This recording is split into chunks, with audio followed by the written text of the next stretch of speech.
We're into it. Hey again, welcome to me local. The conditions are not good. I've just talked to 2 kayak fishermen this morning. Neither have caught anything, and it's not surprising. The moon is waning. The moon cycle is not in a good cycle. The tide is dropping now, so that's my best bet. The other problem is right now the weather patterns are not flash, and there's rain in the air and rain coming. The fish don't like it when that fluctuates. But we are in the mean, green, lean, stealth machine, the kayak. I love fishing in the kayak. It gives me a complete 360-degree cockpit where I can see everything, and I don't have that clang of metal like so many metal boats do, disrupting the harmonics of the fish below. So we're going into their spawning season, and they do like to feed up before they start spawning, and that's also an advantage. There's a guy out in front of me who's been fishing this morning. I don't know how he's got on. Might have a chat to him when we get out there a bit further. Nothing. You're catching nothing? Nothing, not a single bite. You're the third guy I've spoken to that's caught nothing. Hey. Yeah, how long have you been out here for? Oh geez, probably an hour and a half. Are you putting burley out? No, I'm not putting burley out. I'm pretty new to kayaking actually, mate. Yeah. Have you got an anchor down there or not? I haven't, mate. I've got one at home. I just didn't have time to set up. I want to do a little pulley rig so I can get up the front. I got the same thing set up in mine too, yeah. Yours? Yeah, I've seen your vids, man. On okay. YouTube. Yeah. Great work, man. Love what you do. Thanks, bro. Cheers. Yeah, I've just got to kind of get it. I just was running out of time, but I just want to like get a little pulley rig so I can get it set into the tide, you know. I tell you what, man, you're out here bloody doing it. That's more than a lot of folks, so that's you got no chance of catching them sitting at home thinking about it. Exactly right, man. That's exactly right. I've just been like cleaning bits of squid, but I'll give it half an hour, man. Have you run out of bait? Do you need more bait? What's that? Do you need some more bait? I've got a bit, you okay? But I'll stick with you for half an hour. I'm gonna be going a wee bit deeper. But how far out you go? Oh, probably another 2k. 2k. Yeah. But a wee bit of a paddle. But feel free to tow along if you want to, bro. We've paddled out about 2.5 kilometres, and the water's changing here. There's a bit of a pattern on the water, which could suggest it's from where that flows out from the Mapo channel, or it could be minerals in the water. But these changes are often places I like to park up. What I'm not seeing is any bird activity around feeding anywhere, nothing topical. 3, 4, 5, bit deeper, 6, about 6.5 metres. Okay, I'm going to put this buoy and let that run away, let the wind turn me around. Having this pulley system is brilliant, because it means if I get a big fish, I can wind it in and I can drop the buoy and come and pick it up without getting tangled. And it's just going off the bow here, and what it's going to do is it's going to turn around or swing around and point into the wind. And I like the idea of being able to release that if I get into trouble. Next thing is my burley. So that is kenna and mussels. I find that it brings the snapper in more than the other stuff that I've used. I don't know why. The other stuff tends to bring in the sharks. This can too. It's going to take about half an hour for that to work. I will bait up my stray line. This is actually a live bait hook. It's a number 4. A very popular size hook for doing stray lining is a number 7 circle hook, or number 6. But I like this one because if there are any kingfish around, I can quickly put a livey on it if I've got any small fish to put on. And I've got a sabiki rig for catching them if they're around here. But today, I'm just going to let that there go into the burley line and do its magic. It's also number 4 circle hook, and put a bit of squid on that. So I really love this rod. I'll show you why I love it. It's got this really cool setup with the eyes. They call it the twisted sister. So it starts off here at the top, and when it gets to the very end they twist right around, and they end at the very bottom. That's what's called a parabolic rod, and I've got this Maxwell reel. Well, the bloke that came out, I thought was going to come out and fish, he's turned around and gone on, and we've only just got here. He must have had family commitments. That's a shame, but it'd be nice to see him take some fish home. Well, good luck if you come out again, buddy, and we see you out here. Hit me up. My girlfriend, Miss Julie, makes these up for me. They are absolutely scrumptious. They've got everything in: chia seed, flaxseed, walnut, almond, sesame seed, oats, coconut, blueberries, apricot, pumpkin seed, sunflower seed, just to say a few, psyllium husk, wheat germ. Oh, look at that. Nothing bad, no sugar, just natural ingredients. Better than a muesli bar, no additives. It's like having a little bowl of porridge with all the good stuff thrown on top of it. Nothing in a kayak's ever that easy. Like, you want to take a piss? You want to take a dump? Try that in a kayak. Yeah, I've done it. I've been out fishing for 5 hours. It was about 5 years ago this. I've been out about 5 hours and I was absolutely shit and I caught no fish. And I didn't want to give up. And I need to have a crap. And I caught a fish. I caught not a big one, but a legal one. And they're on the bite, but I had to go for a poop. And I thought, I'm not going in now. I've just bloody well spent 5 hours trying to catch a damn fish and they're on the bite. And they were going off. So, do you know how hard it is to hang your bum over the side of one of these? And drop a nugget and then try and wipe your bum with seawater and then wipe your hands and clean them. It was pretty disgusting, as you can imagine. And the poo floating around the kayak meant I couldn't film for a while. It was a bit of added burley, which wasn't really planned on. That was a challenge. But just a thing like putting a shirt on like this here, putting your arms over the side. I mean, it's getting cold now, so I'm putting this on. You try not to fall over all the time, you know, because you get a wave and you're lopsided. You don't have a place to put things other than down right in front of you. And it's always a challenge. I've never fallen out of my kayak, but I won't say I never will. That's why I've got my best rod. It's tied up with that. Stray line just got a hit then.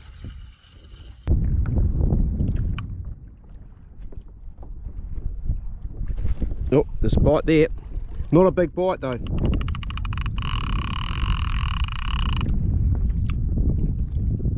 There we go, little bite there. They're small fish. I'm guessing the burley's bringing in a lot of small fish. Oh, they can bring in the big fish too, can't they? Oh, we've got something that's biting like a shark. That's like a shark.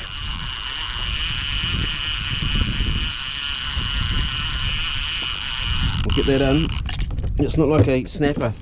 It's got the slow tug, and I'm going to get this one in too.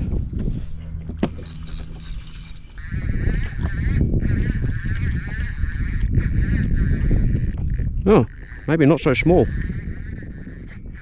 Yeah. I'm expecting to see a shark. There he goes. Oh, he's a grey boy, is he? Oh, they're edible. Bloody strong. Bloody strong. But I'm going to keep this guy because there's actually a feed in that. Bloody strong for absolute beasts of fish. Now if that was a spiny dog, I'd be worried because he'd be bloody whipping that spine into me, but he ain't got a spine, this one. School shark. Had a real big shark go under me. Woohoo! Must be me putting all this other shark in the water. That was about 10 times as big as this. A big shark. They're out here. He's probably going to be hanging around. I probably should go in. Fuck. Oh, there's a penguin over there too. Cool.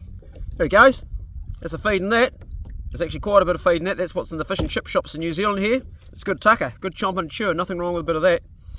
I like this, and rig's probably up there with it, or even better. But this is good. Nothing wrong with it. I've got that ammonia flavour out. So we have actually got a fish after all. So all is not lost. Happy days. Put that on the ice. Blue bottle. See the tentacles there? Come up on the rod. And I just flicked it over the side. You can see it's where it stung me. And it's all red around here. So it got me there, there. And it feels a little bit like acid being poured on you. Anyway, we'll just have to harden up and get over it. Keep fishing.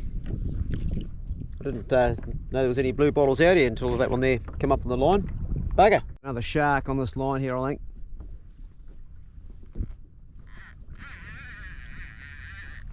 Yeah, that's another shark. Definitely.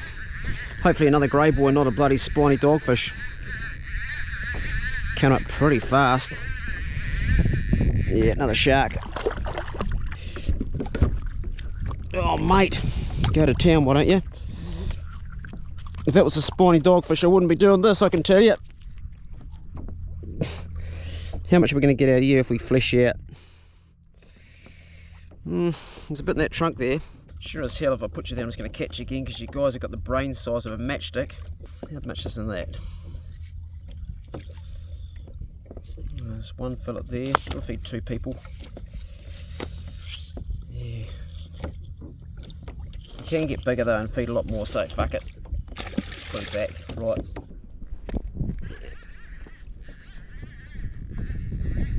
Yep. Playing like a shark. Oh, where are you gone, mate? Where are you gone? Yeah, there he goes. What is that one there? Is it a grey boy or is it a spiny? It's about the same size as the one I just released. Or even smaller maybe. It's good to know there's a really good population of them out there. That one's even smaller. So you can go back. You could eat this guy if you didn't have much to eat. Be nothing wrong with it. It'd be actually bloody good. Baby, do.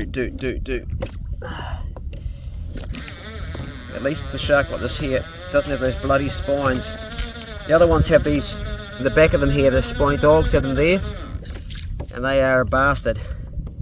Yeah, right. See you later. Little baby shark. Okay.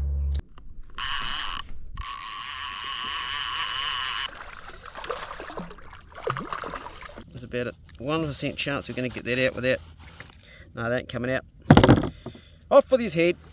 Sorry, mate. I was going to let you go, but you've made it a bit too hard. At least he's big enough for eating. We'll take 4 sharks home then. Probably going to end up cutting my bloody hook. How'd you get it right down inside there, eh? Let's do this over the side so we don't mess up the boat too much. I'm trying to cut the bloody fishing line, Clay. You won't feel a thing. It'll be all over before you know it, and you'll be in La La Land. There we go. There goes the head, that's gone. Have you gone around the anchor? Oh, he's a big fish. What's that? Jeez. Yeah. There's so many. That's a good one too. That's a bigger one. You're a bit bigger, aren't you? You're not a spiny. Another shark's had a bite of you, haven't you? It's got a few spots on it, just making sure it's not a spiny. By the grace of the mate that's got his head chopped off, you would have been the better one to keep, because you've got a lot of flesh in you. You can see he's been bitten by a bigger fish here, see that? Another shark's had a crack at him. He's a good size one. But we are going to put him back because we've got enough shark today. Yeah, he's strong. You can imagine one of these our size, that mess you up. I mean, they really are a strong fish. Right, you've got to wonder what was biting him down there. See you later, mate. There you go. Oh, it's been a crazy day. It's actually starting to rain again now. I'm starting to get goosebumps cold. Do I put on another top? What's the point? Might as well just lines up and go in. We've got plenty of fish in the bin to make a feed. Back on the beach with a good feed. We'll go and take it up and fillet it. I've got some people to feed.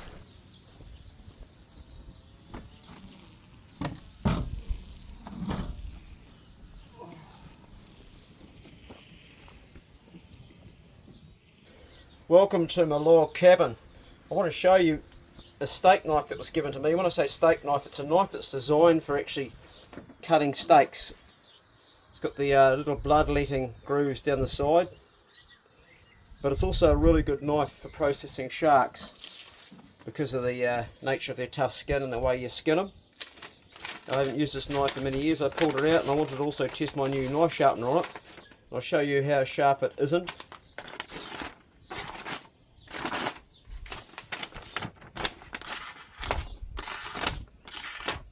I think we can assume it's a blunt as old knife, so we're going to give it a sharpen and then tear into those fillets. This is the new TS Prof that was sent to me from Russia. This is the portable system. The legs fold out, you can take it anywhere, so it's one that suits me because I take it with me in the truck when I go hunting or fishing. Here's where we adjust the angle. We can go right down to here or quite steep. And what I want to do is I just actually want to find out roughly where the original angle is. What's steeper than that, so I'm just seeing where those lines are on the blade there. I'm just doing this to find out where to start and what I want. It looks like I'm... So what I'm looking for is the new clean burr, and I've got it right in the middle of the curvature of the sharpen, so I'm actually right there. Okay, we'll lock that in and just start like this. One hand is enough. You can adjust the legs, it's not stable.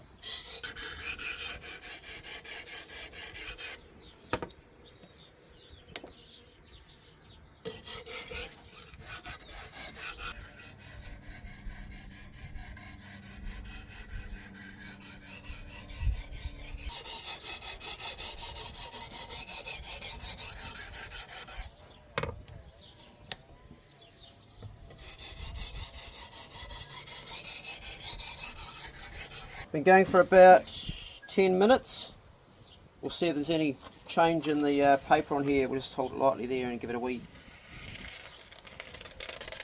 Starting to, not clean, but starting to. More than it was. Okay. We're going to shift now to the 220, and we're going to go to the 400, and then the 600, then the 1000. Right, we're down to the 1000 grit now to finish off. Just to polish, although I would go to a 2000 if I had one. I don't. We've reprofiled the blade, and we've probably been going for about half an hour. We'll give it a wee wipe because it will have some filings on it too. It's actually a beautiful knife this. I forget who gave me this one, but thank you whoever you were. I just don't remember, sorry.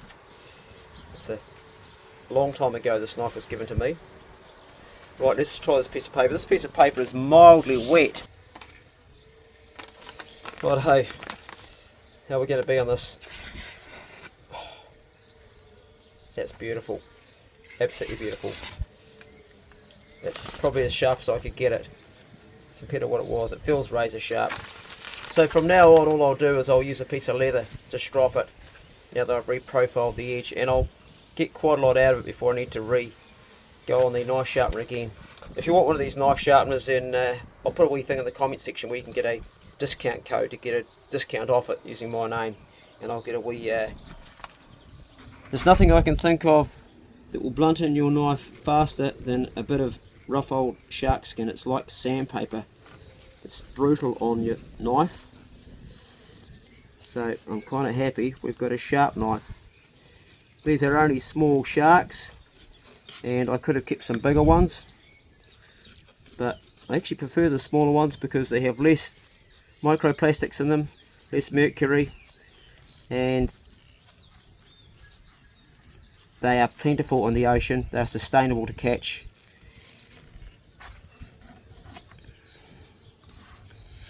Yeah, that skin will definitely take the edge off a blade pretty quickly.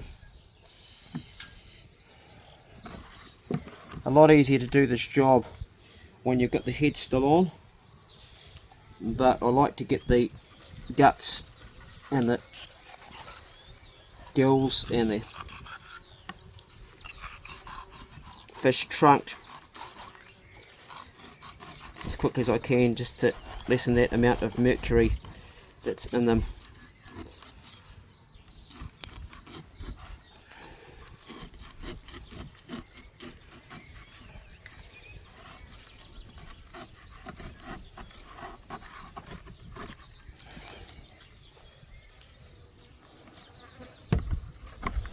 Now we want to get the skin off. There's a cut down there. If you've got a bit of paper in your pocket, which I have, so I don't have the head on, just to hold on to it a bit easier, that side skin will come off like that very quick. Same on the other side. Guys that do this for a profession do it a lot faster, but I just do it every fishing season, and then by the time the next season comes around I've forgotten the cuts. I have to give myself a wee refresher course. Generally I watch one of my old YouTube videos where I've done it and do it again.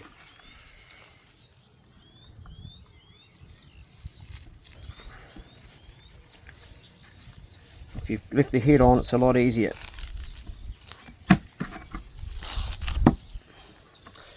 Now we've just got the cartilage in the middle to take out, which is right down there. We can take one side off first, like so, and that will be cartilage free. It's a nice fillet.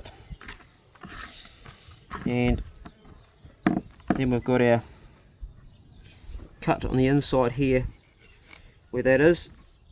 Just run that down beside the cartilage like that. It's basically the spine, and then on top of it to take it out. Where are we, Clay? There we go. Gotcha. I'm just aware this knife is razor sharp, so I do not want to do myself a mischief. And wouldn't look very good, would it? There's a bit of cartilage here.